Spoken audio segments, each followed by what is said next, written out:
Stop. Before you scroll past this, before you tell yourself you've heard this before, before your brain whispers, "This isn't for me," I need you to read the next 3 sentences carefully. Right now, hidden beneath every decision you make, every relationship you build or destroy, every dream you chase or quietly bury, there is a program running. It was installed before you were old enough to consent to it, and it has been quietly, invisibly, relentlessly shaping every single outcome of your life. This program is not your personality. It is not your intelligence. It is not your destiny. It is your mental operating system. And here's the truth that will change everything. You never chose it.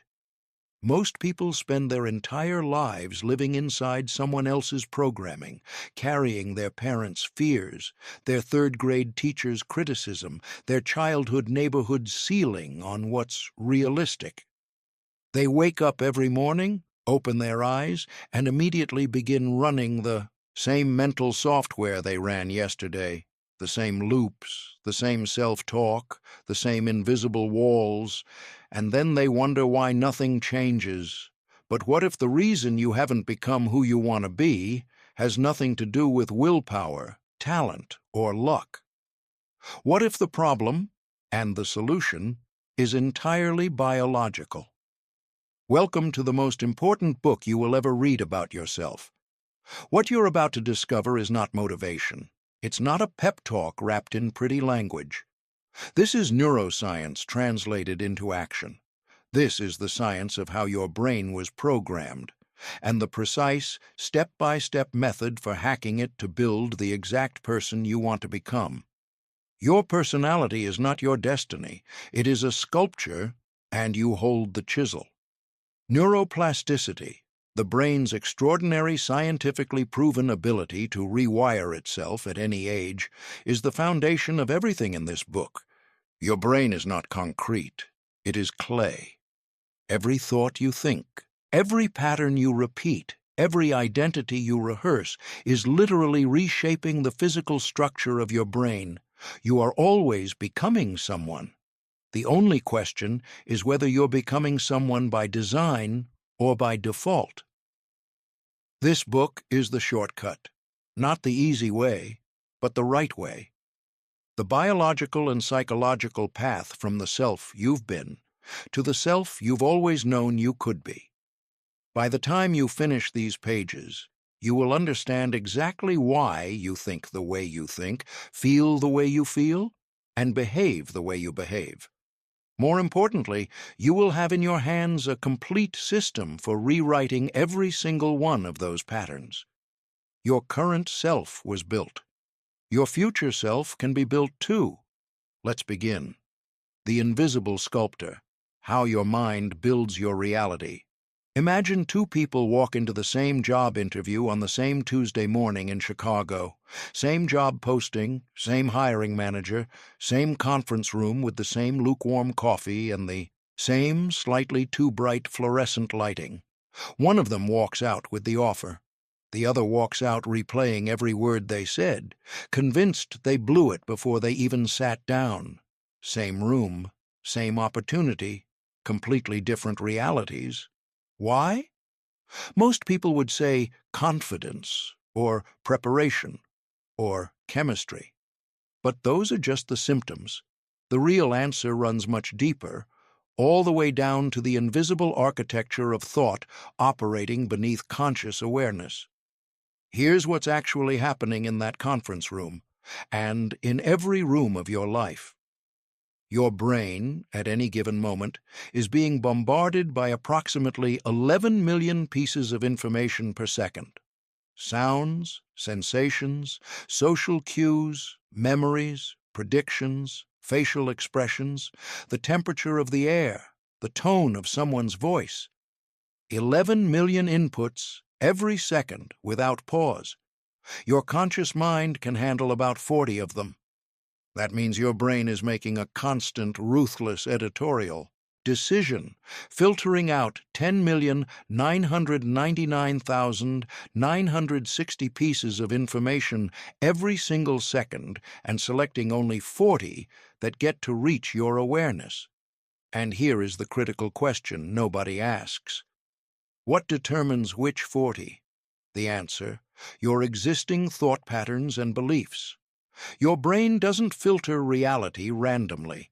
It filters it intelligently, according to the mental programs already running inside it. If your dominant programs are built around scarcity, threat, and inadequacy, your brain will highlight evidence of those things everywhere you go. It will find the closed doors, the dismissive glances, the reasons something won't work. If your dominant programs are built around possibility, growth, and capability, your brain will find evidence of those things in the same rooms, on the same days, among the same people. This is not philosophy. This is the reticular activating system, a bundle of neurons in your brainstem that acts as your mind's gatekeeper, filtering reality according to your existing beliefs and priorities. The person who got that job offer wasn't just more confident. Their RAS was literally showing them a different room. They noticed the interviewer's smile rather than their silence. They interpreted a tough question as an opportunity to stand out rather than evidence they were failing. Their brain, filtered through years of self-reinforcing thought patterns, handed them a completely different set of data to work with. This is why two people can grow up in the same house, attend the same schools, face the same hardships, and arrive at entirely different lives. The external circumstances were identical. The internal architecture was not. Your thoughts are not just things that happen inside your head. They are the invisible sculptor, constantly and relentlessly carving the shape of your reality. Every thought you think is casting a vote. Every belief you hold is a lens that determines what you see. Every mental pattern you repeat is being carved deeper into the stone of your identity, until one day it stops feeling like a pattern and starts feeling like you. And here is where the power lies, and where most people miss it entirely. The sculptor has never been the outside world. It has always been you, the chaos of your past, the failures, the limitations, the moments you convinced yourself you weren't enough. Those experiences didn't define you. Your thoughts about those experiences did. And thoughts, unlike circumstances, can be changed. The neuroscientists call this neuroplasticity. We'll go deep into the science in Chapter 3. But for now, understand the foundational truth that everything else in this book is built upon. Your brain is always sculpting you. The question is whether you are holding the chisel or whether you've handed it to your past. The moment you take that chisel back, everything becomes possible. Not theoretically, not motivationally, biologically. Because your brain was built to change. It was designed for transformation. And the process you're about to learn is not fighting against your biology. It is working with it, using the exact mechanisms your brain already uses, simply directing them with intention instead of accident. Before we go further, there's something you need to understand, something that might be the most uncomfortable truth in this entire book. Most of the thoughts you believe are yours aren't. Software you never downloaded. The programming behind your personality. Think about your phone for a moment. When you first unboxed it, it came with pre-installed apps you never asked for. Some of them were useful. Some of them were taking up storage, running in the background, draining your battery. And you didn't even know they were there. Your mind works exactly the same way. Before you were old enough to read, before you had the cognitive sophistication to evaluate whether information was true or useful, your brain was downloading everything, not just words, emotions, energy, the unspoken rules of the house you grew up in, the silent beliefs of the people around you. Your young brain, operating primarily in a theta brainwave state until about age 7, was functioning essentially like a sponge in open recording mode. There was no firewall. There was no filter. There was no version of you, no filter. There was no version of you standing at the door saying, "Actually, I'm going to need some evidence for that claim before I let it in." Everything came in, and it all got installed. A father who sighed every time the bills arrived. Installed. Money is stressful and hard to get. A mother who said, "Be realistic," every time you dreamed out loud. Installed. Big dreams lead to disappointment. A teacher who called on someone else when your hand was raised. Installed. What I have to say isn't worth hearing. A neighborhood where nobody you knew had ever started a business, published a book, or moved across the country to chase something extraordinary. Installed. People like us don't do things like that. None of these programs were installed with malicious intent. The adults in your life were simply passing on what had been installed in them. It was inherited software, handed down through generations like a family heirloom, nobody ever thought to examine. But here is the brutal truth about inherited software. It doesn't care about your potential. It was built to replicate someone else's limitations. And now, decades later, you are running that software every single day, making decisions, interpreting events, evaluating your worth and your possibilities, through code that was written before you even knew who you were. This is why positive thinking alone almost never works. You cannot paste new thoughts on top of corrupted programming and expect lasting change. It's like downloading a beautiful new app onto a device with a failing operating system. It will crash every time, not because the app is broken, but because the foundation can't support it. Real transformation requires something more radical. You have to go into the system and rewrite the code. Let's look at how deep this programming actually goes. Research in developmental psychology has consistently shown that children form their core self-concept, their fundamental beliefs about who they are and what they deserve, almost entirely before the age of 10. Not through deliberate instruction, through observation, repetition, and emotional experience. A child who is praised for effort develops a growth mindset. A child who is praised only for innate talent develops a fear of failure.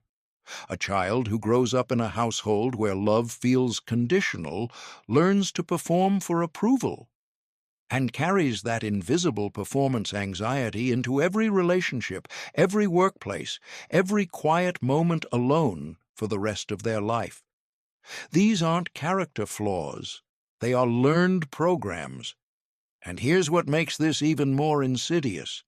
The most deeply installed programs feel the most true, because you've been thinking them for so long, because they've been reinforced by so many experiences.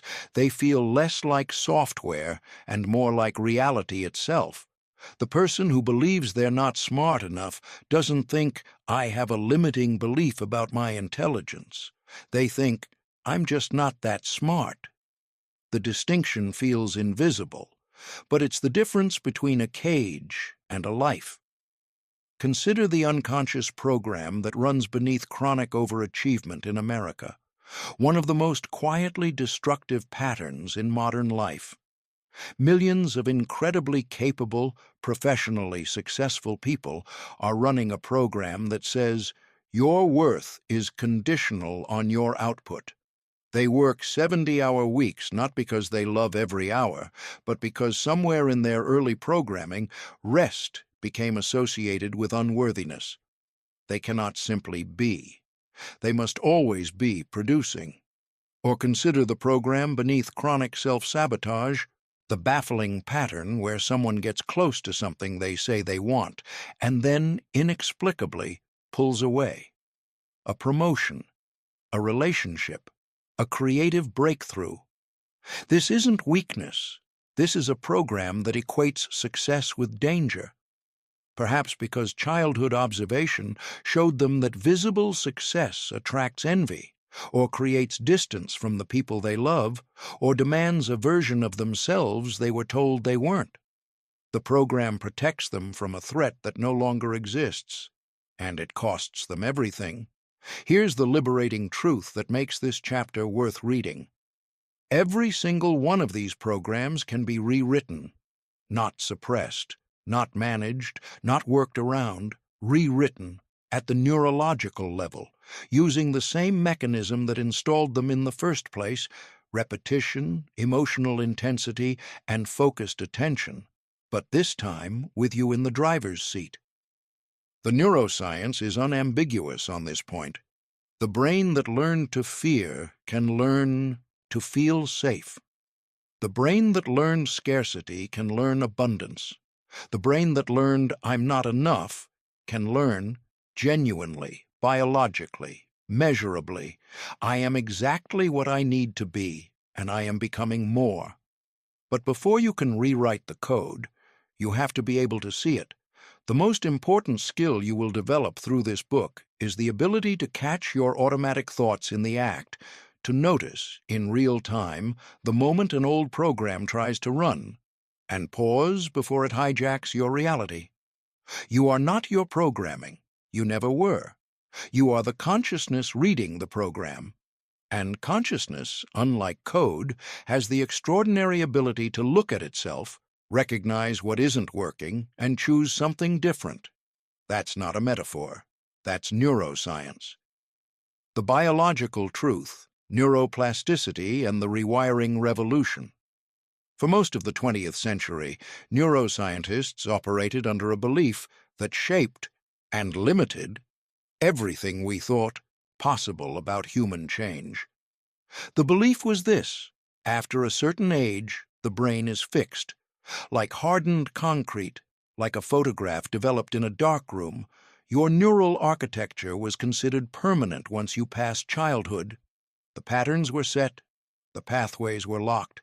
Whatever you were by adulthood was, essentially, what you would always be.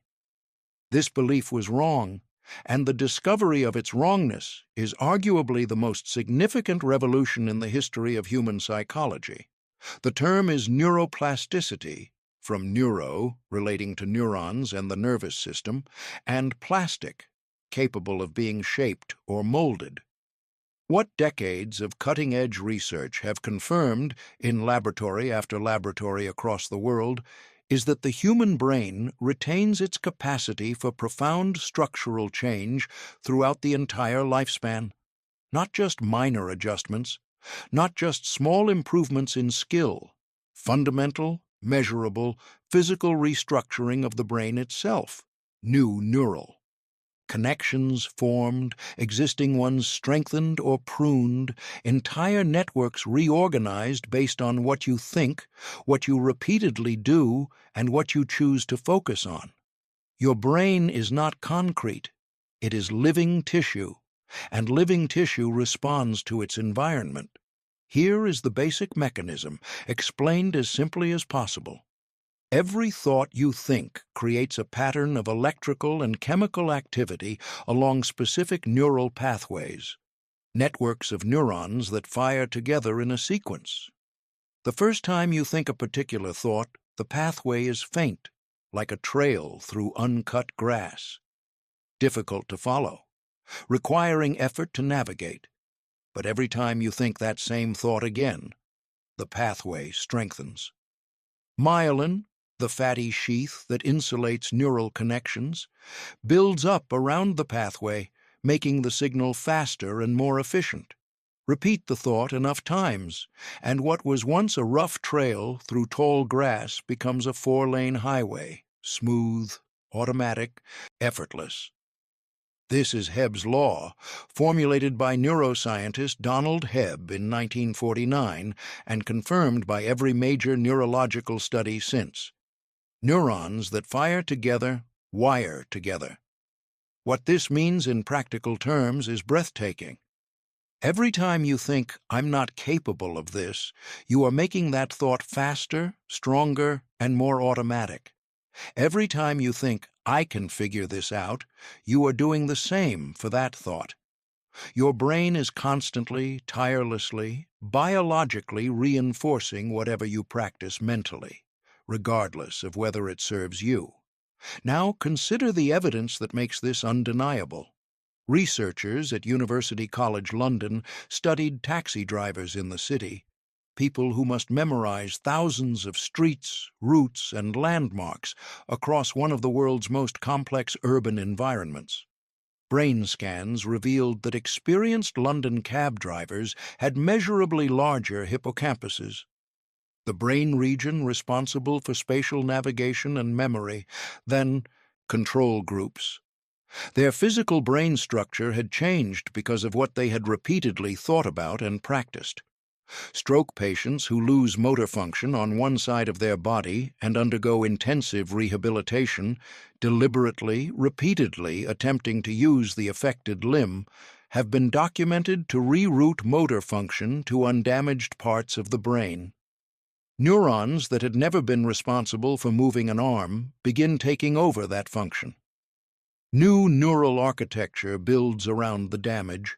Elite musicians who practice for thousands of hours show dramatically enlarged regions of the motor cortex associated with finger movement and auditory processing.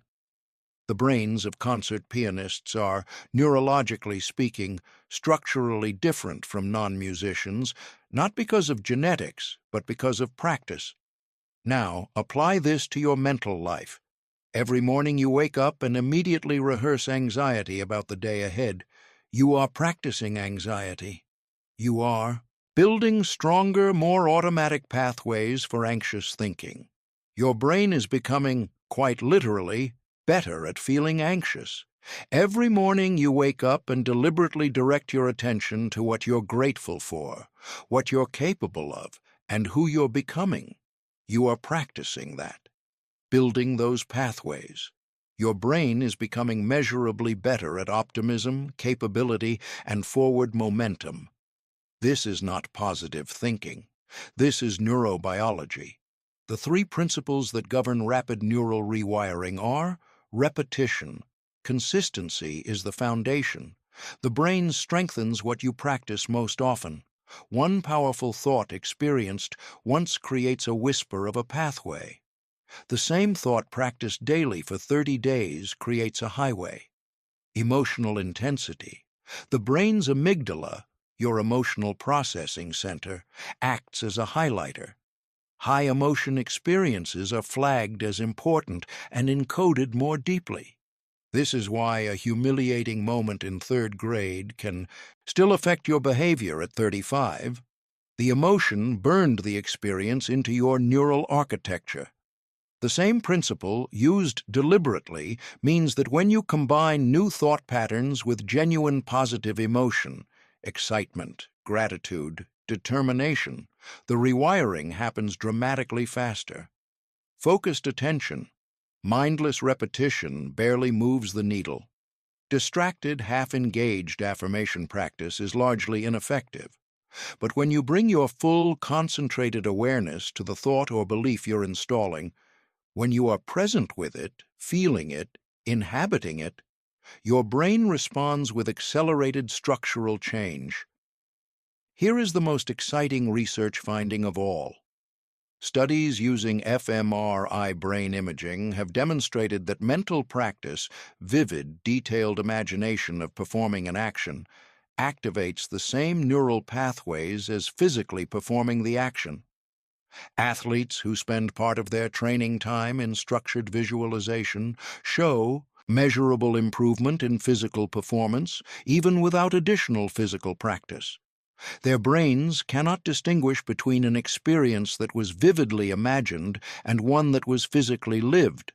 This means that when you mentally rehearse confidence, when you see yourself moving through a difficult conversation with clarity and calm, feel the steadiness in your chest, hear the certainty in your own voice, you are building the neural architecture of confidence just as surely as if you had lived that experience in the physical world. You can think yourself into a new identity, not as a metaphor, as a biological reality. The old you was built through years of unintentional mental practice, repeating thought patterns installed by circumstance, reinforced by habit, solidified by emotion. The new you is built the same way, through intentional, emotionally engaged, focused mental practice, except this time, you choose what gets built. The sculptor hasn't changed. Only now you're holding the chisel with intention. Sculpting identity, the architecture of who you become. There is a question most people never think to ask, and the fact that they don't ask it is precisely why they stay stuck. The question is this: where did my identity come from? Not your name, not your job title or your relationship status or the city you live in. Your identity, the deep bedrock beliefs about who you are, what you're capable of, what you deserve, and what is or isn't possible for you. Most people treat their identity the way they treat their height. It's just there, fixed, a fact about themselves they discovered rather than created. They say things like, "I've always been this way," or "That's just who I am," as if identity were a geological formation rather than a living, changeable process. Here is the truth that restructures everything. Identity is not discovered, it is constructed, and you are constructing it constantly, whether you realize it or not. Every thought you choose to think about. Yourself is a brick. Every story you tell about your history is a beam. Every behavior you repeat sends a signal to your nervous system about what kind of person you are. And your nervous system responds by making that identity feel more natural, more automatic, more real. The person who identifies as not a morning person wakes up, hits snooze, and before their feet touch the floor, their brain has already confirmed, "Right, this is who I am." That confirmation strengthens the neural pathways associated with that identity. The next morning, it's even more automatic. The identity becomes self-fulfilling at a biological level.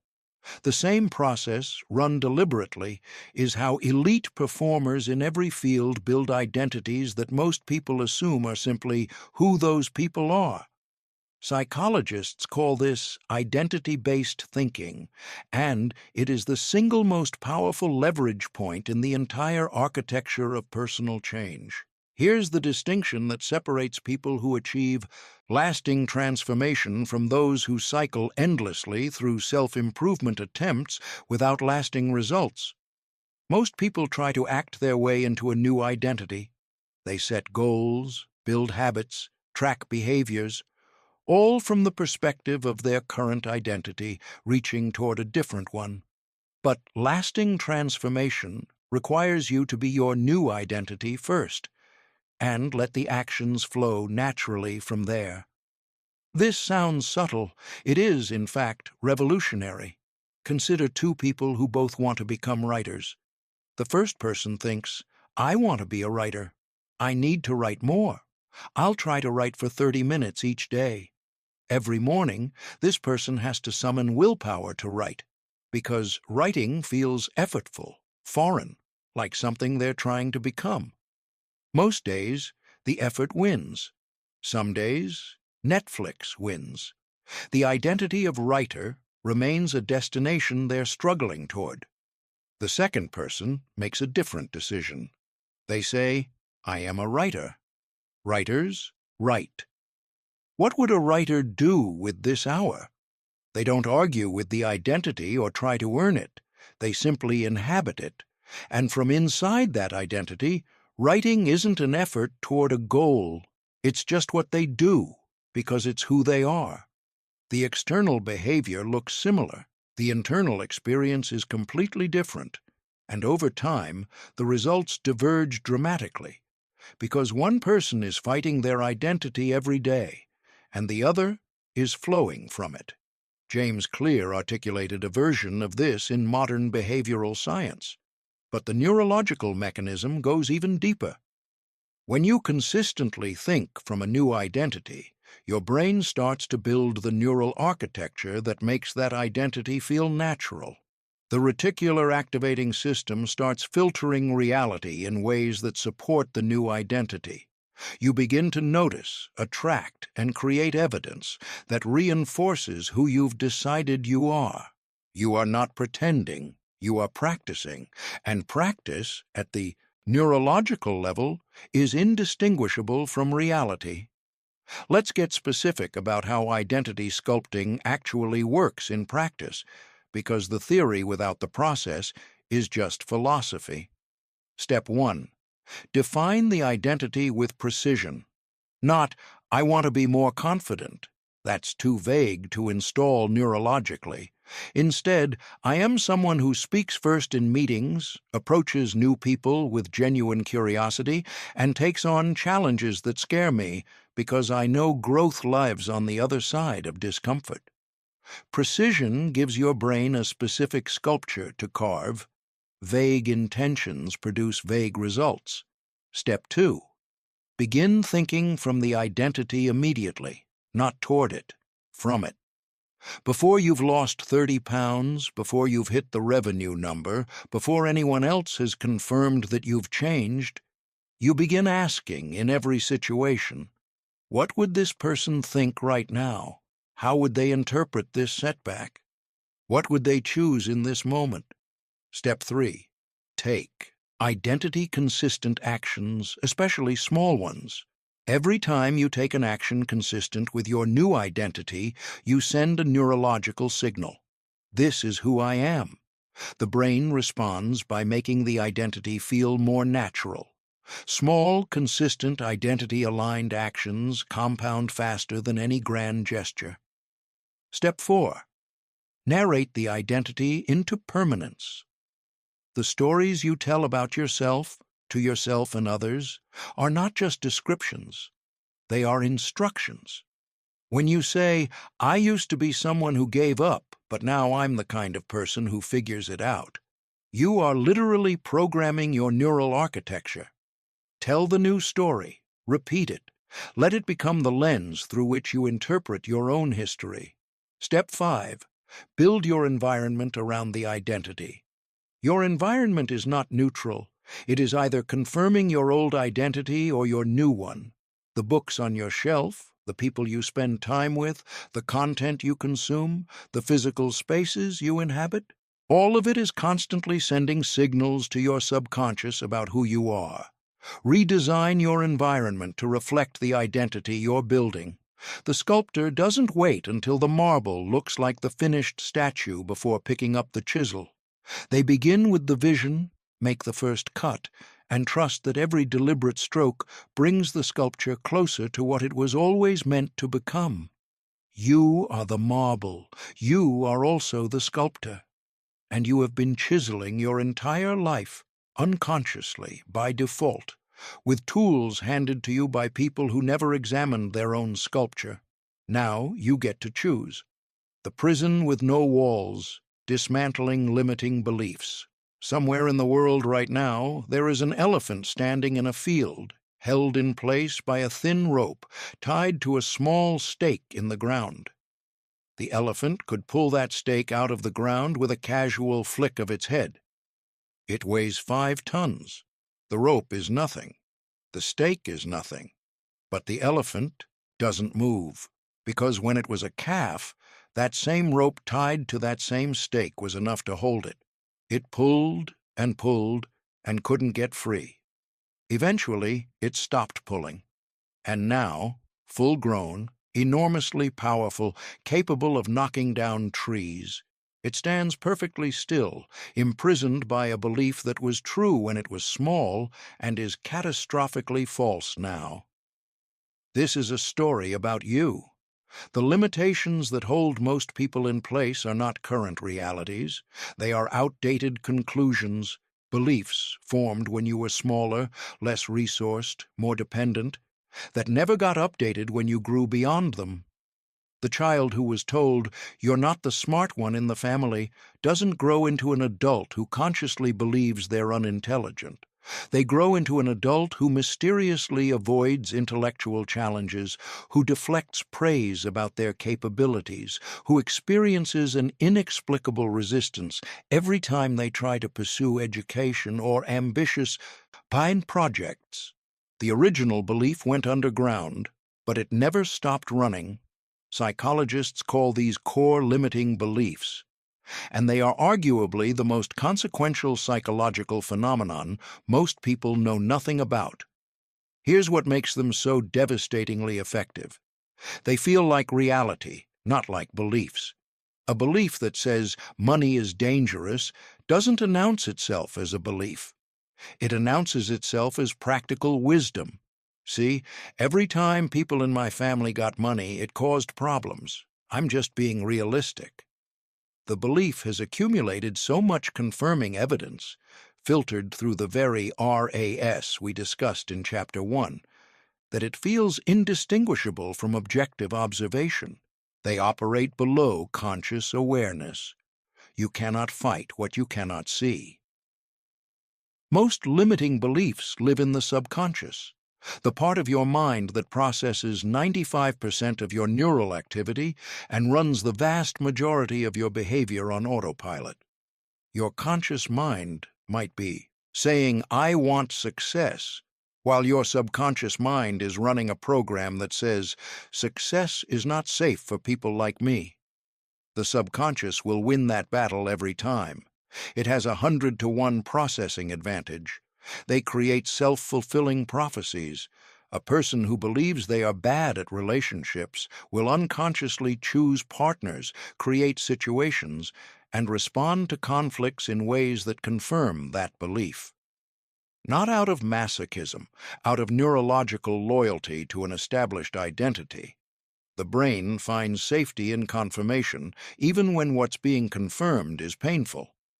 Let's examine some of the most common limiting beliefs operating in American culture today, because naming them is the first step to dismantling them. I'm not the kind of person who succeeds at this. This belief has no basis in neurobiology.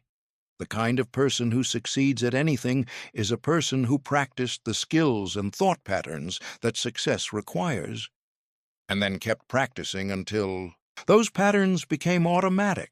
There is no success type. There is only practiced thinking. It's too late for me. Neuroplasticity doesn't check your age before it operates. The research is consistent. Meaningful neural restructuring is possible throughout the human lifespan. The brain that learned to fear at 40 can learn safety at 50. The brain that learned limitation at 30 can learn possibility at 60. Too late is a story, not a biological reality. I always self-sabotage. You don't self-sabotage because of a character flaw. You self-sabotage because your identity includes a ceiling, a subconscious limit on how successful, loved, or visible you're allowed to be. And every time you approach that ceiling, the old programming pulls you back down to where it believes you belong. Understanding this mechanism is the beginning of dismantling it. Other people have what it takes. I don't. This is perhaps the most insidious belief of all because social media has turned it into a full-time perceptual experience. You are comparing your internal experience, your doubts, your struggles, your behind-the-scenes reality, to everyone else's highlight reel. Meanwhile, the people you're comparing yourself to are running their own versions of this exact belief about other people. The process for dismantling a limiting belief moves through 4 stages. Excavation. You must first identify the belief operating beneath the surface. This requires paying close attention to your automatic thoughts when facing challenges, opportunities, or moments that feel threatening. The limiting belief will announce itself. Who do you think you are? This always happens to me. I knew I couldn't handle this. Listen for it without judgment. You're conducting archaeology, not a trial. Cross-examination. Once identified, the belief must be questioned, not attacked, but examined. When was this belief formed? What was true about my circumstances then that is no longer true? Is this a fact about reality or a conclusion I drew from limited data? What evidence exists that contradicts this belief? Most limiting beliefs, when subjected to genuine scrutiny, turn out to be built on remarkably thin foundations. Reframing. You cannot remove a belief and leave a vacuum. Nature abhors a vacuum, and so does the nervous system. Every limiting belief you dismantle must be replaced with a new, more accurate, more empowering belief that you then deliberately install using the neuroplasticity principles in Chapter 3. I always self-sabotage becomes I am learning to support my own success. Every day, I choose myself more fully than the day before.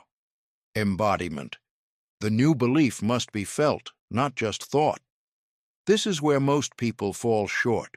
They intellectually understand the new belief, but have not yet experienced it emotionally. The subconscious doesn't speak the language of logic. It speaks the language of felt experience. Visualization, physical, movement, and emotionally engaged repetition are how you install a new belief at the level where the old one was running. Your mental prison has no bars. It never did. The walls are made entirely of thoughts, and thoughts can always be changed. The rope holding you in place is a story, not a chain, and you have always had the power to walk away from it. You just needed someone to show you that the stake was never as deep as it looked. The art of choosing your thoughts, becoming the curator of your mind. Here is something that will fundamentally shift your relationship with your own mind. You are not your thoughts. Read that again, slowly, because most people spend their entire lives operating as if the opposite were true, as if every thought that arises in their mind is a direct communication from their authentic self, an accurate report on reality that must be believed and acted upon immediately. But thoughts are not facts. They are mental events. They arise, they pass, they contradict each other, they exaggerate, they catastrophize, they time travel into anxious futures and regretful pasts. They are produced by a brain that evolved primarily for survival, not for happiness, not for accuracy, and certainly not for the careful, nuanced assessment of your worth as a human being. You are the consciousness that notices thoughts. You are the awareness in which thoughts appear. And between you, the noticer, and any given thought, there is always a space. In that space lives your freedom. The ancient practice of meditation and the modern field of cognitive behavioral therapy arrived at the same discovery from completely different directions: metacognition. The ability to think about your thinking is one of the most powerful psychological capacities a human being can develop. When you practice metacognition, you step outside the stream of your thoughts and observe it from the bank. You watch the water flow past without jumping in. You notice there is a thought about failure rather than I am failing. You notice there is a thought that I'm not good enough rather than I am not good enough.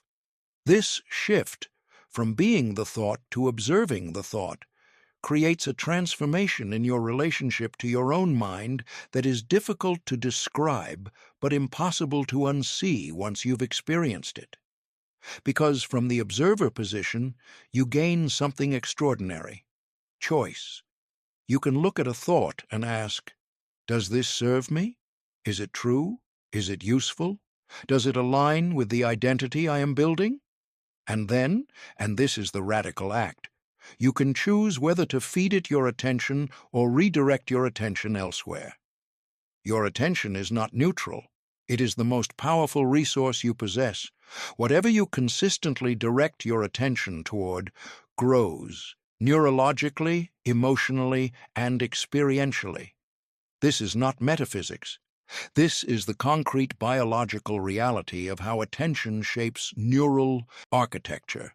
So if your mind generates the thought, "I'm going to fail at this," which minds do constantly because threat detection was evolutionarily useful, you do not have to give that thought your attention. You can notice it, acknowledge it as a product of your brain's risk assessment function, and then deliberately redirect your attention to a thought that better serves your goals. This is thought selection. And it is an art form, a skill, a practice that develops over time through repetition and intention. Here's how to develop it practically. The pause technique. The moment you notice a thought arising that feels limiting, threatening, or self-attacking, build in a deliberate pause before responding. Take one slow, deep breath. In that breath, step into the observer position. You are not the thought. You are the consciousness noticing the thought. From this position, choose your next thought intentionally. The question redirect. Instead of engaging with a limiting thought on its own terms, trying to argue against it, suppress it, or justify it, redirect with a powerful question. What else could be true here? What would someone I admire think in this moment? If I knew I couldn't fail, what would I think right now? Quality questions redirect the mind toward quality thoughts. The channel change. When you become aware that your mental radio is tuned to a station that isn't serving you, replaying an argument, catastrophizing about the future, narrating a story of inadequacy, deliberately change the channel. Choose a different thought to focus on as clearly and vividly as possible. You're not fighting the old channel, you're simply changing the frequency. The identity check. Whenever a thought arises, ask, is this the thought my chosen identity would think? If the identity you're building is someone who leads with confidence, and your mind generates a thought rooted in insecurity, the identity check catches it. That's a thought from my old operating system. Here's what the new version of me thinks instead. One of the most important insights about thought selection is this. You cannot prevent thoughts from arising. You can only choose which ones to cultivate. The gardener does not prevent weeds from growing. Weeds grow. It's what they do. The gardener's job is to pull the weeds before they take root and consistently tend the flowers they want to see flourish. Your job is not to achieve a perfectly silent, purely positive mind. Your job is to become skilled at tending your mental garden, noticing what's growing, choosing what to water, and gently but consistently pulling what doesn't belong. This practice changes you at every level. It changes your emotional experience day to day. It changes your behavior in challenging situations. It changes the way people experience you, because your energy, which is simply the sum of your dominant thought patterns, becomes something different. And at the neurological level, it changes your brain, because every time you choose a different thought, every time you redirect your attention from limitation to possibility, from fear to capability, from the old identity to the new one, you are strengthening the neural pathways of that new way of thinking.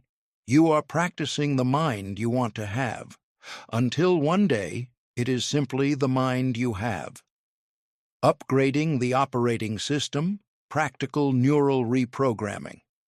You now understand the theory. You understand why your current programming exists, how neuroplasticity makes change possible, why identity must precede action, how limiting beliefs operate, and how thought selection works. Now it is time to talk about the system, because transformation without a system is just inspiration. And inspiration, as anyone who has ever bought a journal in January and abandoned it by February knows, is not enough. What follows is a practical, integrated protocol for systematically upgrading your mental operating system. Not a collection of disconnected techniques, a complete system, where each element reinforces every other element, creating the compound effect that makes transformation not just possible, but inevitable. The morning installation sequence. The first 20 minutes after waking are neurologically significant. Your brain transitions from sleep through a theta brainwave state, the same state in which childhood programming was installed, before settling into the faster beta waves of normal waking consciousness.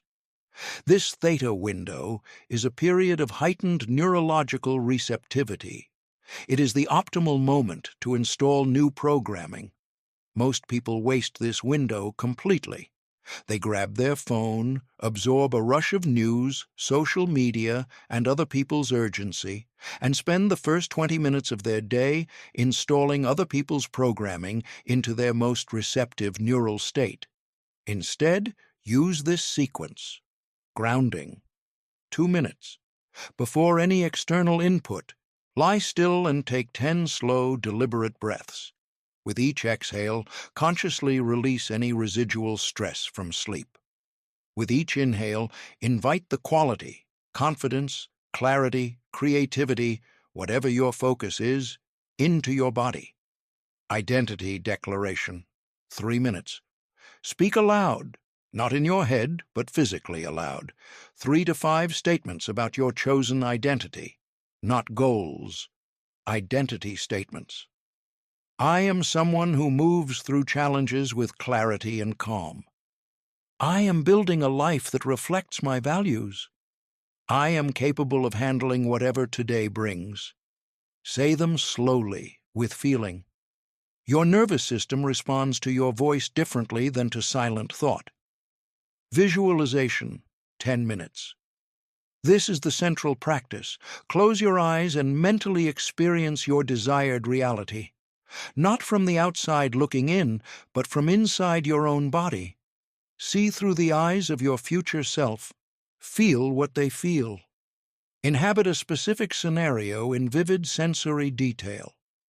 The more real you make it, the more powerfully your brain responds. Intention setting, 5 minutes. Ask yourself one question. What is the most important thought I can practice today? Not a task, not a goal, a thought. Perhaps it's, I am capable of more than I've shown so far. Perhaps it's, every challenge today is information, not judgment. Choose the thought and repeat it with intention several times before you leave the space. The interruption practice. Throughout the day, your old programming will attempt to run. This is not failure. It is expected. The neural pathways of the old operating system are still there. They will fire. Your job is to interrupt them before they complete their cycle. When you notice an automatic limiting thought beginning to run, and you will notice because you are developing metacognitive awareness, use a physical pattern interrupt. Tap your sternum twice. Roll your shoulders back deliberately. Take one sharp inhale through your nose, something physical that jolts you from the automatic cycle into conscious awareness. Then redirect. Choose the thought that belongs to your new identity. Say it, feel it, and continue with your day. This interruption practice, done consistently, accomplishes 2 neurological things simultaneously. It weakens the old pathway through disuse, and it strengthens the new pathway through intentional use. Every interruption is both a subtraction and an addition. The evening consolidation.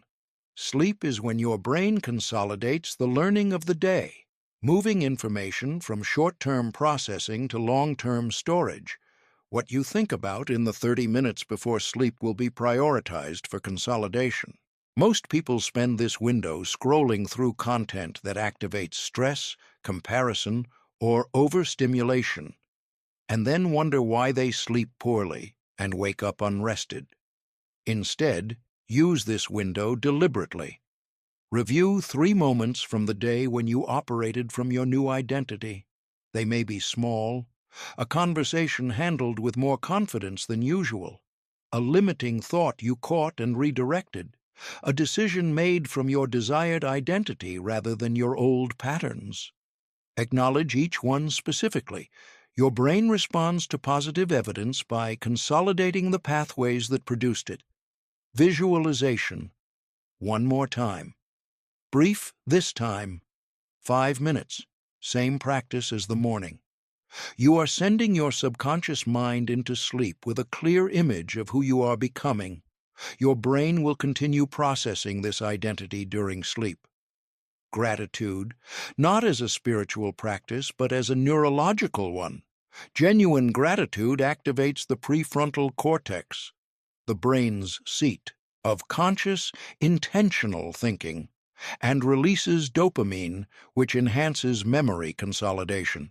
Feeling genuinely grateful for 3 specific things before sleep literally improves the quality of your brain's overnight processing. The environment design. Your environment is your operating system's hardware. Software runs differently on different hardware, and your mental programming runs differently in different environments. Consciously audit every aspect of your environment and ask, does this confirm my old identity or my new one? The content you consume, is it installing limitation, scarcity, and fear, or possibility, capability, and growth? This isn't about toxic positivity or avoiding reality.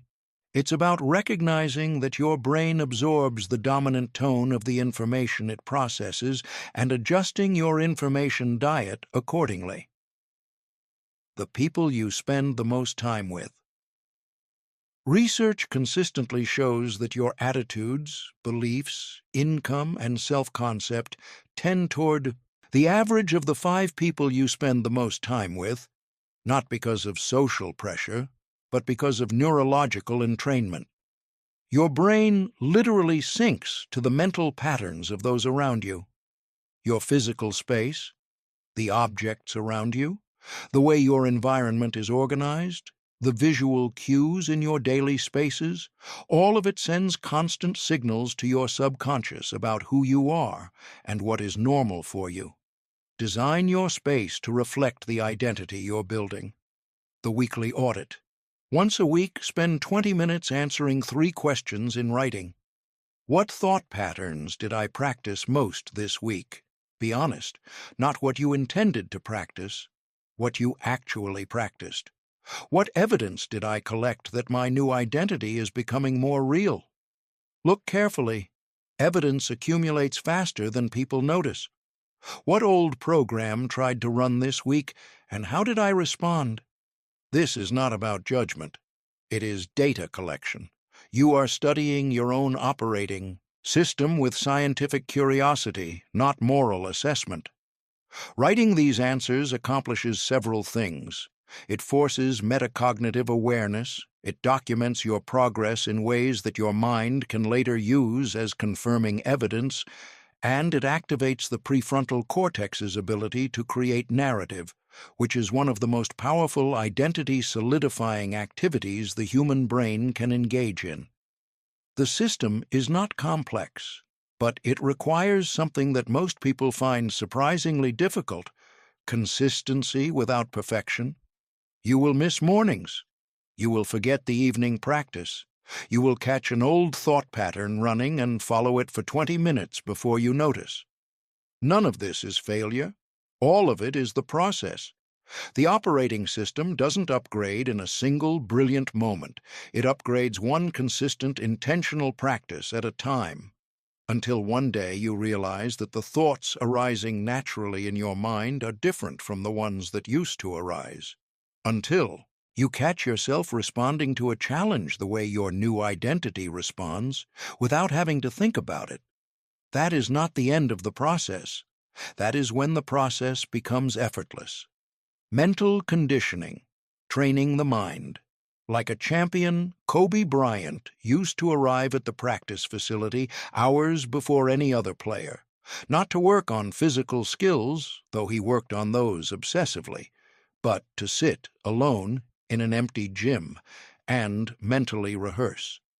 Every shot, every defensive sequence, every high-pressure scenario he might face in a game, in vivid kinesthetic detail, Feeling the ball, hearing the squeak of sneakers on hard wood, seeing the rim from different distances and angles.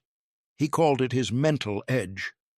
Sports scientists now have a name for what he was doing: functional equivalence training, using mental rehearsal to create neural changes equivalent to physical practice. The world's most elite performers, not just in sports but in surgery, finance, combat, music, and business, have always known something that most people discover only accidentally, if at all. Performance is not primarily physical, it is primarily mental.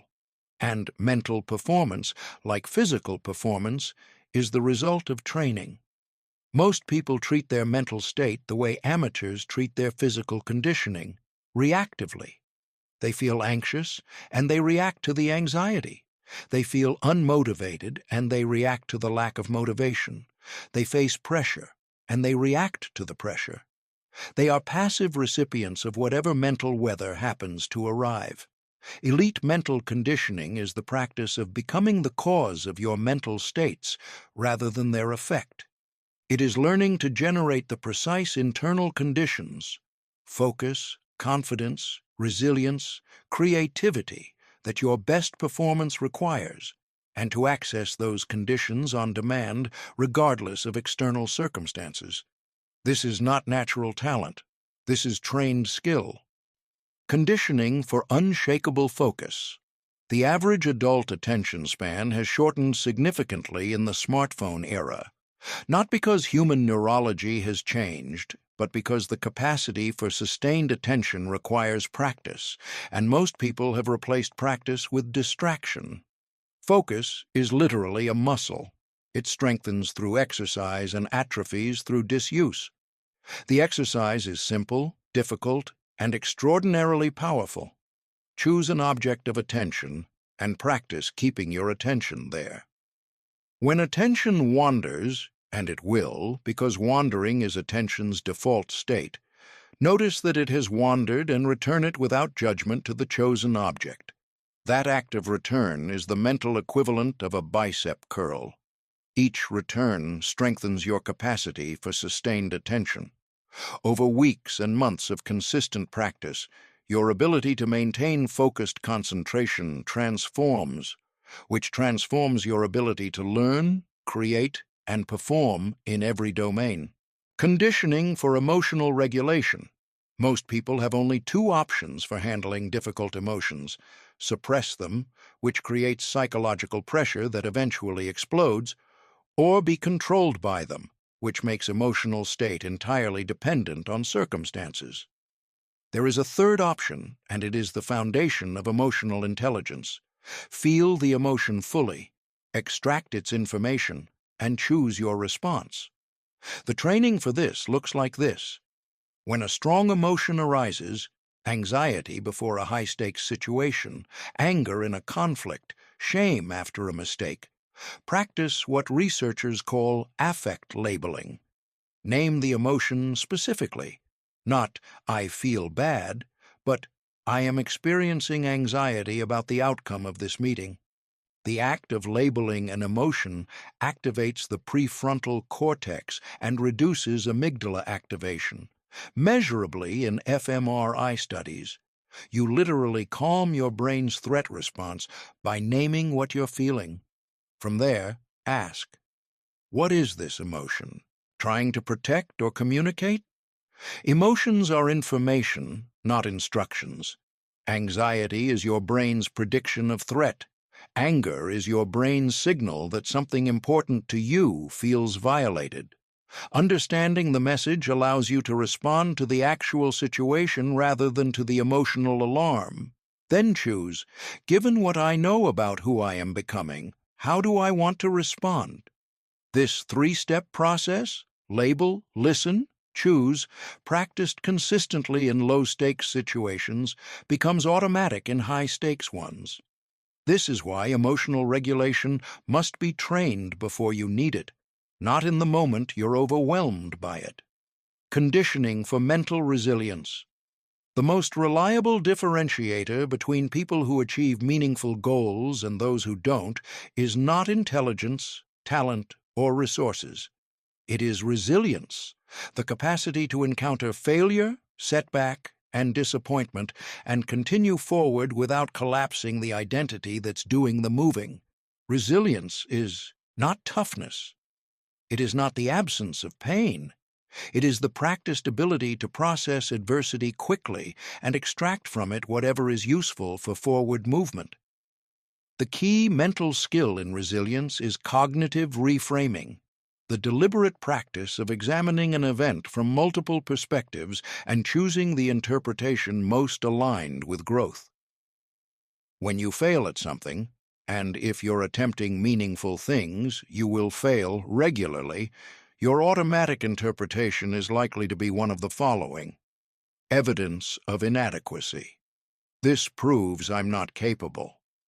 Global generalization. I always fail at things like this. Permanent conclusion. I'll never be able to do this. None of these interpretations is accurate.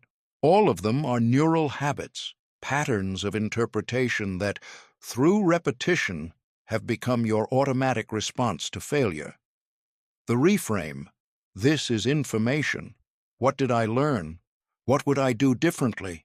What does the fact that I attempted this tell me about who I am? Practice the reframe not just when you fail, but as a daily mental exercise. Review something that didn't go as planned and deliberately practice finding the perspective that serves your growth.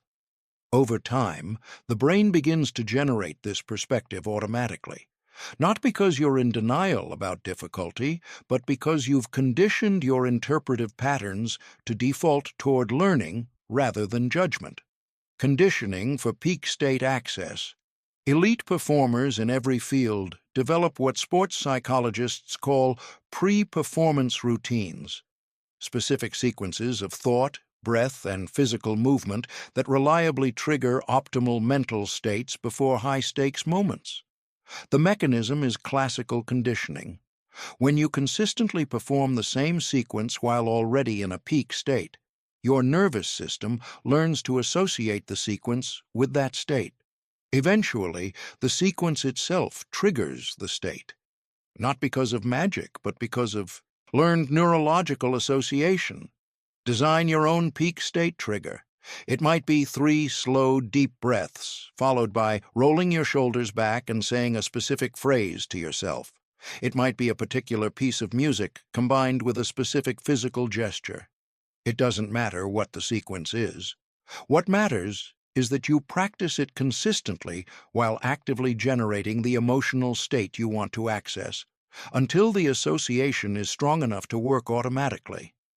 Olympic athletes don't hope they feel ready when they step onto the competition floor. They activate readiness on command because they've practiced it thousands of times. You can do the same thing in the moments before a difficult conversation, a presentation, a creative challenge, or any situation that demands your best. Mental conditioning is the practice of ensuring that when it matters most, you have access to your best self, not as a function of luck or mood, but as a result of training. Breaking automatic loops. Interrupting the patterns that keep you stuck. There is a highway in your mind. It was built years ago, maybe decades ago, through thousands of repeated journeys along the same mental route. It's smooth now, fast, effortless. The moment a particular situation arises, you're on the highway before you even know you've entered the on-ramp. These are your automatic thinking loops, and they are running your life far more than you realize. A criticism from a colleague triggers an automatic loop of defensiveness and self-protection built in childhood to respond to perceived attack. You're not choosing defensiveness, you're just on the highway. An unexpected setback triggers an automatic loop of catastrophizing and withdrawal installed when uncertainty felt genuinely threatening. You're not choosing to catastrophize, you're just on the highway. A new opportunity triggers an automatic loop of self-doubt and reluctance built from experiences of past failure and inherited messages about your limitations. You're not choosing to hold back. You're just on the highway. Understanding that these responses are automatic, not chosen, not inevitable, simply habitual, is one of the most liberating realizations available to a human being, because what is automatic was once learned, and what was learned can be unlearned. The nervous system doesn't distinguish between physical loops and mental ones. Both operate through the same mechanism of neural habituation, and both can be interrupted. The cycle of automatic thinking works as follows: trigger to automatic thought to emotion, to behavior, to reinforcement of the original thought pattern. The cycle is self-perpetuating. The behavior produces outcomes that confirm the original thought, which strengthens the pathway, which makes the automatic response faster and more entrenched the next time the trigger appears. The intervention point is between the trigger and the automatic thought, or, failing that, between the automatic thought and the emotion. Creating even a 1-second gap in that chain breaks the automatic cycle and creates the possibility of conscious choice. The 4 interruption strategies. Physical state change. Your thoughts and your body are in constant communication. When you're in the physical posture and pattern of your automatic thinking loop, which often involves particular breathing patterns, muscular tension, and postural cues, your brain receives confirmation that it's in the situation those patterns belong to, and the automatic response accelerates. A sudden, deliberate change in physical state interrupts this signal. Stand up, move to a different room, take 5 rapid, deep breaths, shake your hands vigorously for 10 seconds. The physical disruption sends a different signal to your nervous system. This is not the same situation as before, creating a moment of cognitive flexibility. The name it practice. When you catch an automatic loop beginning, name it specifically. Not, I'm being negative, but there's the I'm going to fail loop. I recognize this one. Naming creates neurological distance. The loop loses its automatic momentum when it is recognized and labeled. You've stepped into the observer position, and, from the observer position, the loop cannot run on its own. The replacement thought, prepared in advance. One of the most effective tools for interrupting automatic patterns is having a consciously chosen replacement thought ready before the trigger arises. This requires knowing your loops, which you develop through the weekly audit practice from Chapter 7, and deciding in advance what you will think instead. When I notice the "who do you think you are" loop starting, I will redirect to I am exactly the kind of person who figures things out, because that's what I do. Having the replacement thought ready eliminates the gap between interruption and redirection. You don't have to search for a better thought in the moment when the old one is just fired and your nervous system is activated. You have it loaded. The time compression technique. One of the most cognitively powerful interruptions for anxiety-based automatic loops is asking, how important is this in 5 years? The human brain has an extraordinary tendency to treat every uncomfortable moment as an existential emergency, a feature that helped our ancestors survive, but that is largely counterproductive in modern life. The vast majority of situations that trigger our most intense automatic responses will be completely inconsequential in 5 years. Asking the 5-year question doesn't minimize real problems. It calibrates the brain's threat response to appropriate levels, allowing the prefrontal cortex to re-engage and conscious thinking to resume. The practice of interrupting automatic loops is not about achieving a mind free of automatic responses. That's neither possible nor desirable. You need your brain's capacity for efficient automatic processing. The goal is to ensure that the automatic loops running most frequently are ones that serve your identity and goals. Which brings us to the next evolution: building new automatic loops by design. The same mechanism that creates problematic automatic thinking, repetition, emotional intensity, neural habituation, can be used to create empowering automatic thinking. When you consistently practice a new thought pattern, especially with emotional engagement and focused attention, it gradually moves from effortful to habitual, from conscious to automatic, from something you have to remember to something you just do. This is the ultimate objective of mental reprogramming, not to live in constant conscious vigilance, monitoring every thought and making deliberate choices about each one. That would be exhausting and unsustainable. The objective is to build a new operating system where the default, the automatic, is the thinking of someone who moves through life with capability, resilience, and possibility. Where the highway your mind races down without thinking is one that leads somewhere worth going. The compound effect of conscious thought, small shifts, extraordinary lives. In 1979, a group of researchers at Harvard asked a striking question to a group of graduating students. Do you have clear, written goals for your future? 3% said yes. 13% had goals but hadn't written them down. 84% had no specific goals at all. 25 years later, the researchers tracked down the same group. The 13% who had unwritten goals were earning, on average, twice as much as the 84% with no goals. And the 3% who had written clear goals, they were earning, on average, 10 times as much as the other 97% combined. The same amount of time had passed for everyone, the same number of hours in every day, the same general economic landscape. The difference was internal. Specifically, it was the compound effect of thinking. The word compound is borrowed from finance, and the analogy is precise. When you invest money and earn compound interest, the returns don't add linearly. They multiply exponentially. A dollar invested today doesn't just grow by a fixed amount each year, it grows on itself. Returns generate more returns. Small investments become large fortunes over time, not because of any single brilliant decision, but because of the accumulated power of consistent compounding. Thought works identically. Every empowering thought you think today doesn't just influence today, it strengthens a neural pathway. That stronger pathway makes the thought slightly more accessible tomorrow.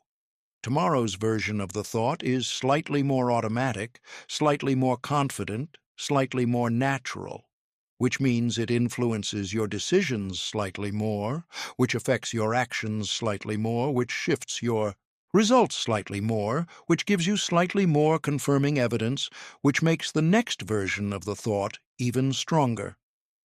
This is the compound effect of conscious thinking. And over months and years, slight becomes transformative. Here is why this matters for how you approach your practice. You do not need to radically, dramatically change your thinking overnight. That kind of sudden, dramatic effort is usually unsustainable.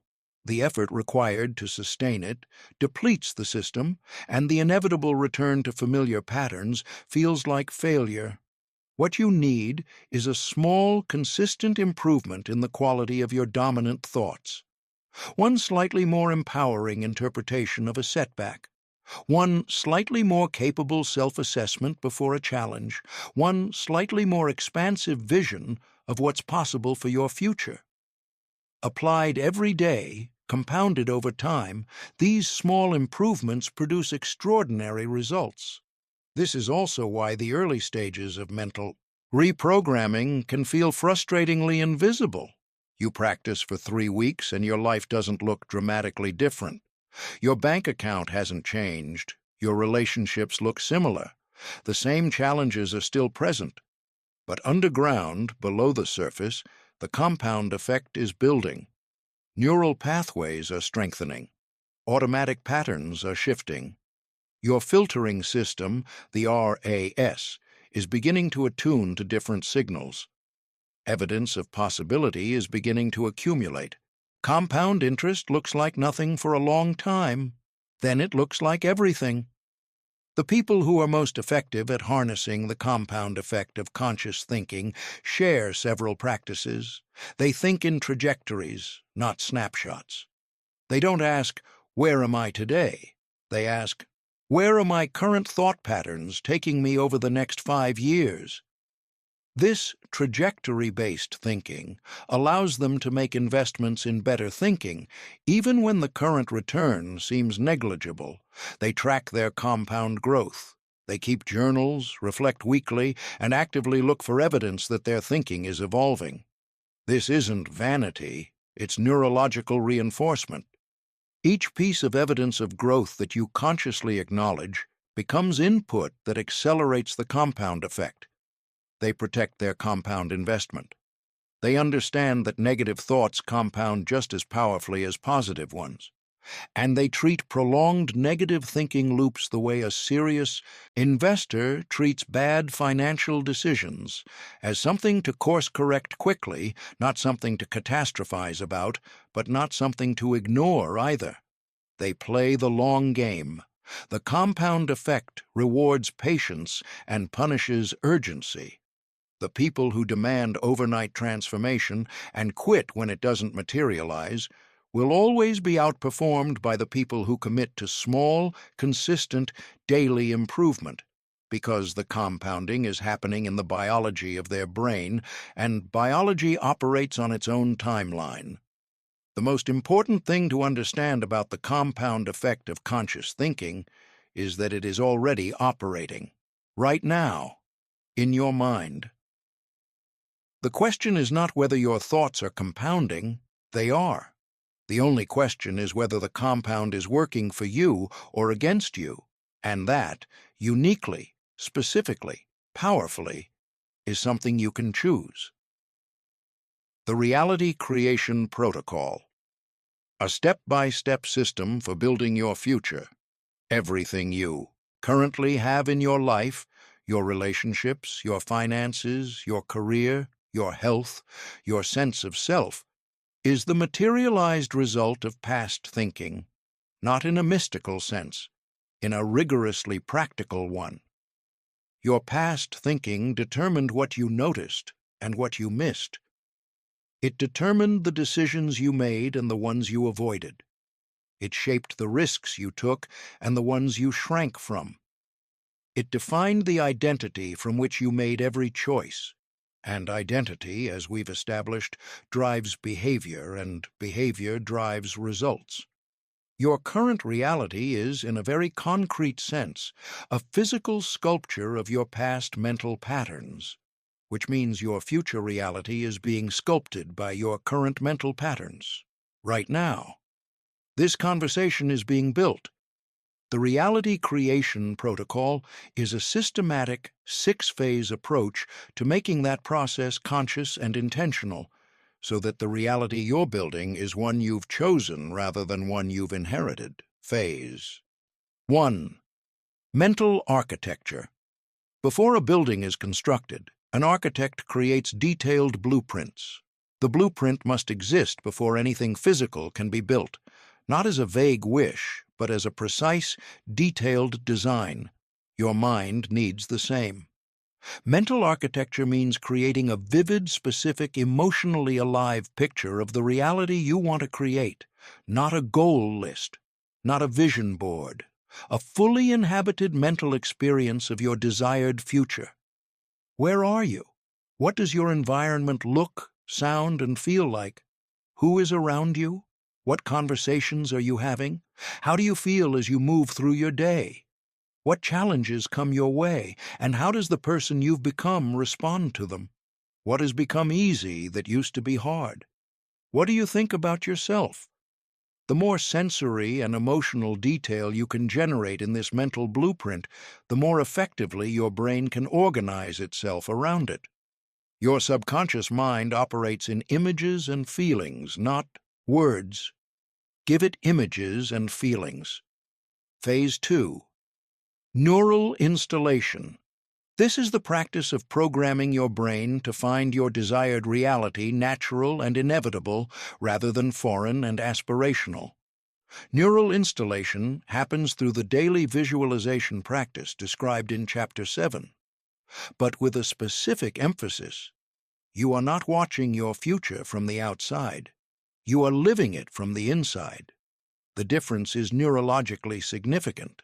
Third-person visualization activates observation networks. First-person visualization activates the same networks as actually living the experience, including the motor networks, the emotional networks, and the identity networks. Live in your future daily, not as escapism, as deliberate neural programming. Phase 3. Identity alignment. Your actions will always default to what feels consistent with your current identity. This is why action-based change efforts so often fail. You're trying to change the outputs without changing the underlying identity that generates them. Identity alignment means becoming, in your internal experience, the person who would naturally create your desired reality, before you have external evidence that you are that person. What does this person believe about themselves? What do they think about challenges? How do they talk about their capabilities? What do they assume about their worthiness? What do they take for granted that you currently see as exceptional? Begin inhabiting those beliefs, those assumptions, that way of speaking about yourself, not as performance, as practice. Your brain will catch up. Phase 4. Reality bridging. This is where internal shifts become external actions. Reality bridging is the practice of taking specific, concrete actions that connect your current external reality to your desired future reality. These actions are guided by your new identity, which means they may feel slightly uncomfortable or premature because your old identity isn't ready for them yet. Your new identity is. Bridge actions might be reaching out to someone who operates at the level you're growing toward, investing in a skill that your future self would have, making a decision that your old self would have avoided, or simply showing up differently in a conversation that your new identity would handle differently. Every bridge action sends a powerful signal to your nervous system and to the world around you that you are already becoming. Phase 5. Momentum acceleration. As bridge actions produce results, and as neural installation deepens, you will begin to notice evidence that your reality is shifting. Maybe small things, a different quality of conversation, an unexpected opportunity, a reaction from someone who seems to be responding to someone slightly different than who you were 3 months ago. Momentum. Acceleration means actively collecting this evidence, acknowledging it, and using it to fuel further transformation. Your brain is looking for confirming evidence about your identity. Give it evidence that confirms your new identity, not your old one. Keep a record of shifts. Review it regularly. Let it build into a body of evidence that makes your new identity feel real, established, and permanent. Phase 6. Reality stabilization. This is the phase most people don't know to plan for, and failing to plan for it is often why transformation doesn't stick. As your new reality becomes more established, your old identity will make periodic attempts to reclaim territory. A stressful period will trigger old automatic loops. A significant failure will activate old limiting beliefs. An unexpected loss will pull you toward familiar, even if painful, patterns of thinking. Reality stabilization is the practice of maintaining the new operating system under pressure. This doesn't mean never struggling. It means having the practices, the awareness, and the identity investment deeply enough installed that you can struggle from your new identity rather than falling back into your old one. The practices from Chapter 7 are your stabilization system. They are not just for building the new reality. They are for maintaining it once it's built. The reality creation protocol is not magic. It is not passive. It requires daily practice, consistent intention, and the patience to trust a compounding process that often shows its results slowly. But it works. Not because of wishful thinking, because of biology. You already know how to create reality. You've been doing it your entire life. You just haven't been doing it consciously. Now you are. Inner Game Mastery, the Mental Skills of Champions. In the 2016 NBA Finals, LeBron James's Cleveland Cavaliers trailed the Golden State Warriors 3-1, a deficit from which no team had ever come back in finals history. In a moment that became legendary, LeBron walked into a team meeting, stood before his teammates, and said simply, "I promise we're going to win this series. Not, I think we can. Not, let's give it our best shot." He made a promise from a state of complete internal certainty against every statistic and precedent. Cleveland won the next 3 games and the championship. What was operating in LeBron James in that moment was not a different physical skill set. It was the inner game, the complex of mental skills that determine whether external ability gets to express itself fully or gets constrained by internal limitation. The inner game is the real game, and most people never learn to play it. Inner game, Principle 1. State is upstream of performance. You cannot perform consistently above your internal state. This is a neurological reality, not a motivational insight. When your nervous system is in a state of fear, defensiveness, or self-doubt, your brain physically restricts access to the prefrontal cortex, the seat of creativity, complex problem-solving, and nuanced decision-making. You become, literally, less intelligent, less capable, less creative. When your nervous system is in a state of calm confidence, security, and possibility, the prefrontal cortex is fully online. You have access to everything you know. Your pattern recognition improves. Your creativity expands. Your communication sharpens. This is why inner game mastery is the leverage point above all others. It doesn't just feel better. It produces measurably better results from the same underlying talent and knowledge base. Inner game. Principle 2. Pressure is a privilege. The internal relationship most people have with pressure is a threat, something to avoid, manage, or survive. Elite performers have a different relationship. Pressure means something matters. It is information about significance. And they have trained themselves to find, in the activation of pressure, fuel rather than restriction. This is not achieved by pretending not to feel pressure.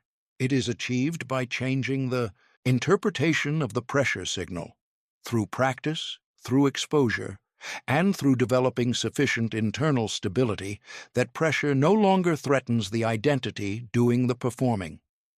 When your identity is stable, when you know who you are, regardless of the outcome of any single performance, pressure becomes useful rather than threatening. It sharpens attention, it increases energy, it activates the resources of your most capable self.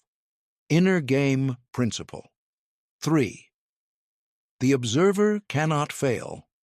The most advanced inner game skill is the ability to maintain the observer position, the metacognitive awareness we discussed in Chapter 6, even under extreme pressure or in the aftermath of significant failure. When you are identified with your performance, failure feels like a statement about who you are. It activates shame, self-attack, and the defensive responses that make learning impossible. When you maintain the observer position, failure becomes data. It is information about what didn't work, separate from any conclusion about your fundamental worth or capability. You can examine it with curiosity rather than flinching from it with shame. The observer cannot fail because the observer is not performing. The observer is watching, learning, and guiding the next performance with increasingly refined information. Inner game. Principle 4. Internal environment is your responsibility. You cannot control the weather. You cannot control traffic. You cannot control how your colleagues treat you, what the economy does, or how the hiring manager responds to your interview. You can control your internal environment, the thoughts you think, the interpretations you choose, the emotional states you generate, the identity from which you respond to whatever arises. This is not a small consolation prize. It is the most powerful domain of control available to any human being, because your internal environment determines your experience of every external circumstance. And your experience, not your circumstance, is what you actually live in. The person who has mastered their internal environment is, in the most meaningful sense, the freest person in any room. They are not at the mercy of events. They are the steady, intentional responder to events, and that steadiness, over time, changes the events themselves. The acceleration principle, making transformation, happen faster. Most people approach personal transformation the way they approach a long drive. They set the destination, start moving, and hope for no traffic. The most effective transformers approach it the way elite pilots approach flight. They know not just the destination, but the optimal altitude, speed, and weather conditions for the fastest, smoothest possible journey. And they actively manage all of those variables throughout the trip. The difference is the acceleration principle, understanding that transformation has leverage points, specific conditions, under which the same amount of effort produces dramatically larger results, and deliberately engineering your practice to hit those leverage points consistently. Leverage point 1, state-dependent learning. Your brain's neuroplasticity is not constant. It varies significantly based on your neurological state. In states of high positive arousal, excitement, curiosity, gratitude, joy, your brain releases a cocktail of neurochemicals, including dopamine, norepinephrine, and acetylcholine, that dramatically enhance the formation and consolidation of new neural pathways. Learning in these states literally sticks better. Neural changes that take months in a neutral or negative state can occur in weeks in a highly positive state. This means the timing and emotional context of your transformation practice matters enormously. Practicing your new mental patterns when you're already feeling energized and positive, not when you're depleted, anxious, or going through the motions, produces dramatically better results for the same amount of time invested. Leverage. Point 2. Multi-channel installation. The brain builds new patterns faster when multiple channels are engaged simultaneously. When you practice a new identity through verbal affirmation, language channel, vivid visualization, visual/spatial channel, physical embodiment, posture, movement, gesture, kinesthetic channel, emotional generation, affective channel. All at once, the resulting neural changes are far more robust and permanent than any single channel alone. This is why the most powerful transformation practices like Tony Robbins's state change techniques or the comprehensive visualization protocols used by elite athletes, combine physical movement with verbal declaration, with emotional amplification, with mental imagery. They are deliberately engaging every channel simultaneously. Design your practices to do the same. Don't just visualize. Visualize while standing in the physical posture of your new identity, while speaking your identity statements aloud, while deliberately generating the emotions your future self would feel. Leverage point 3. The identity tipping point. There is a moment in every transformation journey that is genuinely magical. Though entirely explainable by neuroscience, it is the moment when the new identity becomes stronger than the old one. when the new neural pathways are more established, more automatic, more default than the old ones. When you catch yourself thinking a new thought, not because you practiced it, but simply because it's what naturally arose. The identity tipping point doesn't announce itself. One day you realize it's been 3 weeks since you automatically went to the old catastrophic interpretation of a setback. One day you notice that the identity statement you used to have to force yourself to believe now just feels true. One day you catch yourself behaving as your new identity without having consciously chosen to. The acceleration principle is this: the closer you get to the tipping point, the more important it is to continue your practice consistently. Many people stop practicing just before the tipping point. They feel good, the old patterns seem distant, and the practices feel like they might not be necessary anymore. This is precisely when they are most necessary. You are within striking distance of permanent change. Keep going. Leverage point 4. Resistance as fuel. Resistance is not a sign that transformation isn't working. It is a sign that the old programming is being threatened, which means the new programming is gaining ground. Elite transformers have learned to interpret resistance differently than most people do. When the old loop runs strongly, when the old identity asserts itself forcefully, when doubt and limitation surge up with particular intensity, experienced transformers recognize this as the system fighting back before it lets go. They use the energy of the resistance as fuel. The stronger the resistance, the harder they engage with their practice, not out of force, out of understanding. They know that resistance at this scale means they're close to something. Every time you meet resistance and continue practicing anyway, you accelerate the transformation, because you are proving to your nervous system with direct behavioral evidence that the old patterns do not control you. That evidence is more powerful than any affirmation. Living from your future self, the most advanced practice.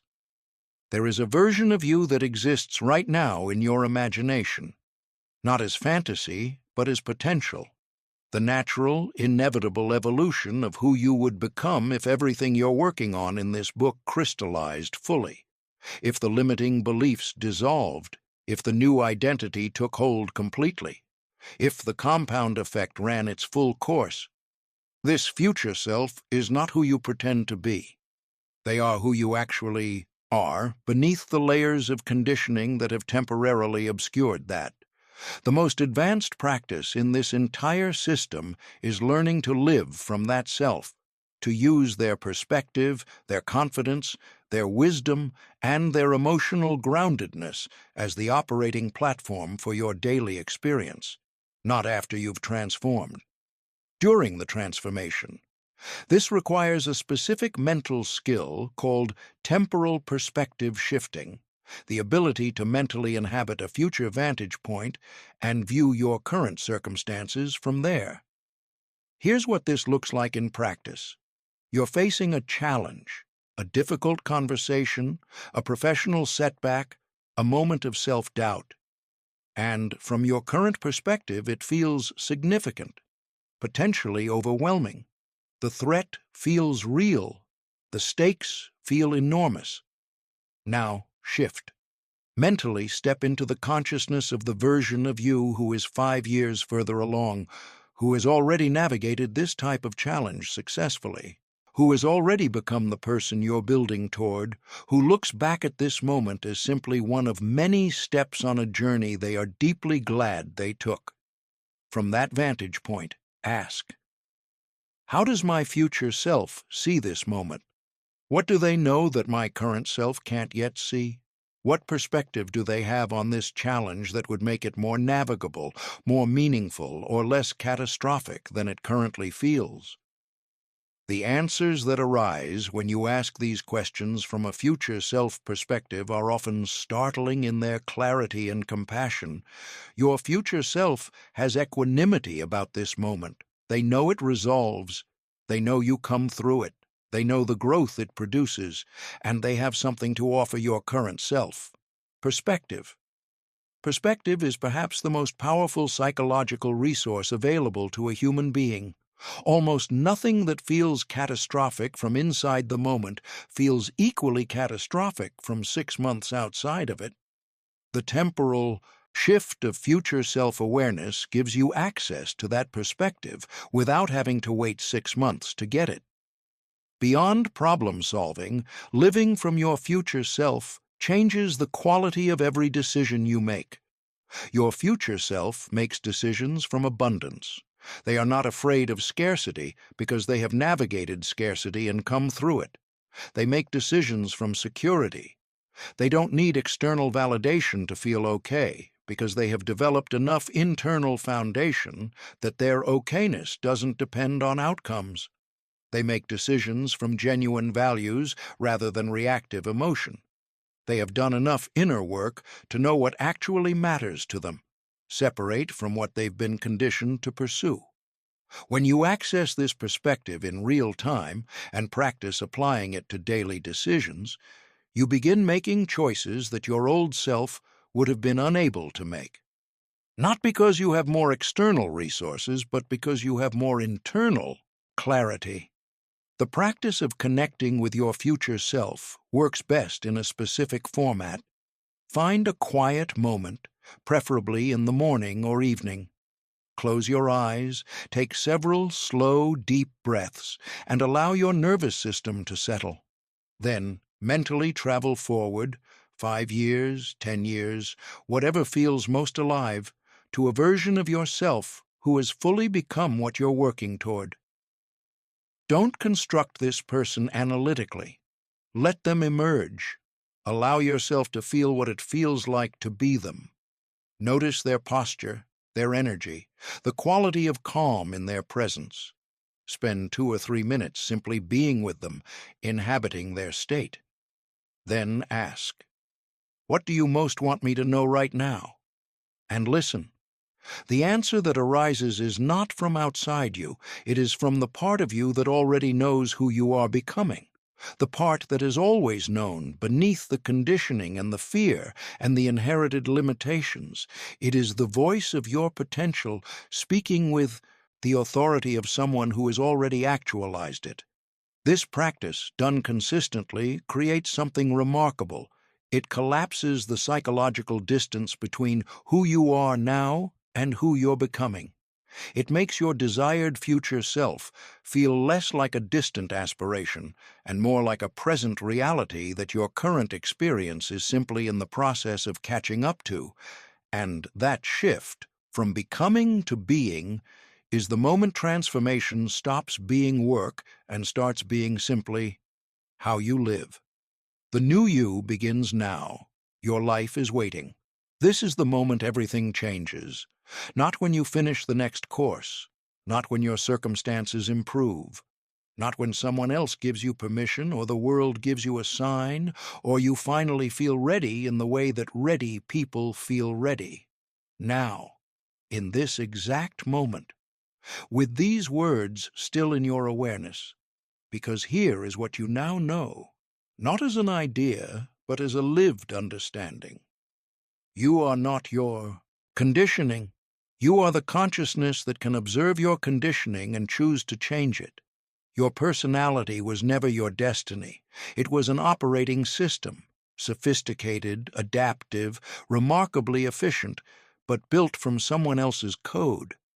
The beliefs that have felt most you, the ones that felt too fundamental to question, too real to challenge, were installed before you had the cognitive tools to evaluate them. You have those tools now. Neuroplasticity is not a metaphor. It is your biological inheritance, the fact that your brain was designed to change, structured to rewire itself, built for exactly the kind of transformation you're committing to. Every thought you choose from this moment forward is not just an idea floating in your mind.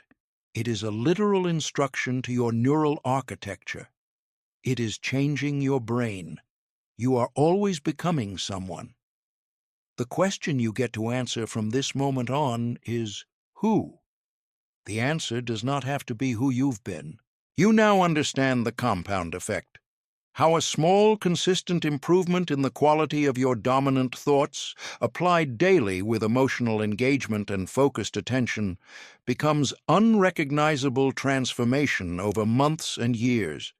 You understand that the early stages look like nothing, and the later stages look like everything. And you understand the discipline required to trust the process during the phase when it looks like nothing. You understand thought selection, the art of being the curator of your own consciousness rather than the passive recipient of whatever automatic patterns arise. You are not your thoughts. You are the noticer of thoughts, and the noticer always has a choice. You understand identity, that you are building one constantly through every thought you think and story you tell, and that building it consciously rather than by default is the highest leverage act available to any human being. You understand the reality creation protocol, the systematic phase-by-phase process for turning internal transformation into external results through mental architecture, neural installation, identity alignment, reality bridging, momentum acceleration, and reality stabilization. And you understand your future self, the version of you that already exists in potential, already knows the way through every challenge you're currently facing, and is available right now to offer perspective, wisdom, and the steadying reminder that the story ends well. All of this is now yours, but knowledge is not transformation. Understanding is not change. The most sophisticated map in the world is useless if you don't walk the territory. The territory begins now. Commit to the morning installation sequence, not because it's easy, but because your brain is most receptive in that theta window, and 5 minutes of deliberate intention in that window is worth hours of scattered effort later. Commit to the interruption practice, not because you'll catch every automatic loop, but because each loop you do catch is a moment of genuine freedom, a tiny proof that you are not your programming, a single brick in the new architecture.